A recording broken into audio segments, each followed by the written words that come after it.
ચોમાસામાં અમદાવાદ શહેરમાં વૃક્ષ પડવાનું નક્કી. અમદાવાદમાં 560 વૃક્ષ ભયજનક હોવાનો ગાર્ડન વિભાગનો સર્વે.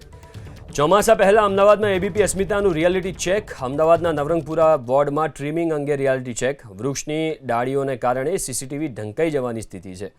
વૃક્ષ પાસેના ખોદકામ પણ એ જ સ્થિતિમાં હોવાના દ્રશ્યો.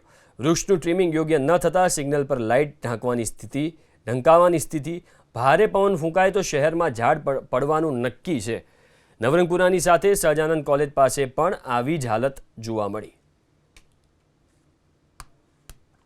ચોમાસાની ઋતુ પહેલાં અમદાવાદ શહેરમાં વૃક્ષોના ટ્રીમિંગને લઈને એબીપી અસ્મિતા તરફથી રિયાલિટી ચેક કરવામાં આવી રહ્યું છે. ગત સપ્તાહે અમદાવાદમાં 4 સિસ્ટમ સક્રિય થતાં પવન સાથે વરસાદ પડ્યો હતો અને શહેરભરમાં 30 જેટલા વૃક્ષો છે તે ધરાશાયી થવાની ઘટના બની હતી.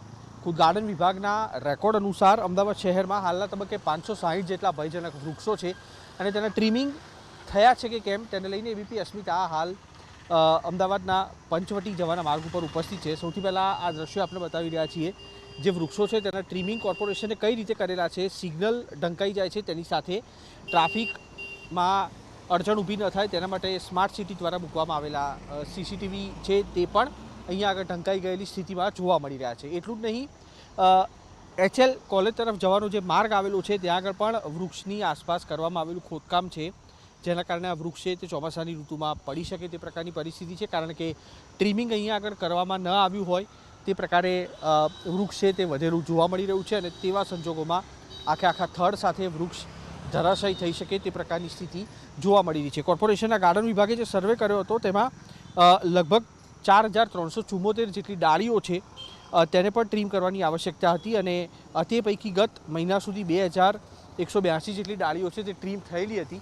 પરંતુ આ પરિસ્થિતિ આપ જુઓ, સામે જે વૃક્ષની ડાળીઓ આવેલી છે તે પણ હજી લટકતી હાલતમાં છે અને તેના કારણે ભારે પવન સાથે આ વરસાદ આવવાની સ્થિતિમાં અમદાવાદ શહેરમાં વૃક્ષો પડવાની અને તેની સાથે વાહન ચાલકોને અને વાહનોને નુકસાન થવાની સ્થિતિમાં પણ વધારો થઈ શકે તે પ્રકારે હાલ દ્રશ્યો જોવા મળી રહ્યા છે.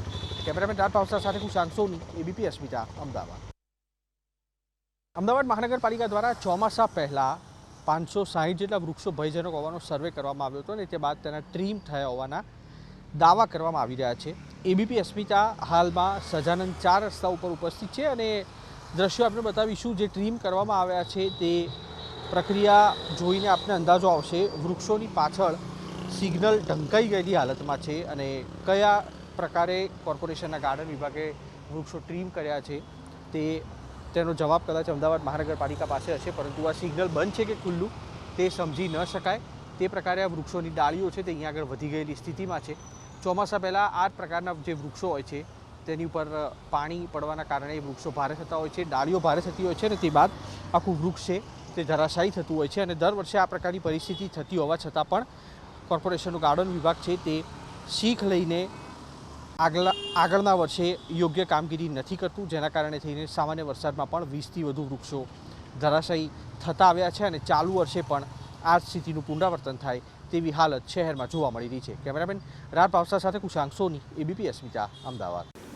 અને એનો અમે અગાઉ એનો સર્વે કરી લઈએ છીએ અને પ્રોએક્ટિવલી કોઈ ફરિયાદ, કોઈ નાગરિકની ફરિયાદ હોય કે ન હોય, અમને જે અમારા સર્વેમાં એવું જણાય કે આ ઝાડ ચોમાસામાં કે કોઈ વાવાઝોડામાં પડે એમ છે અથવા તો ડાળી પડે એમ છે તો એને અમે ટ્રીમિંગ એનું કરતા હોઈએ છીએ.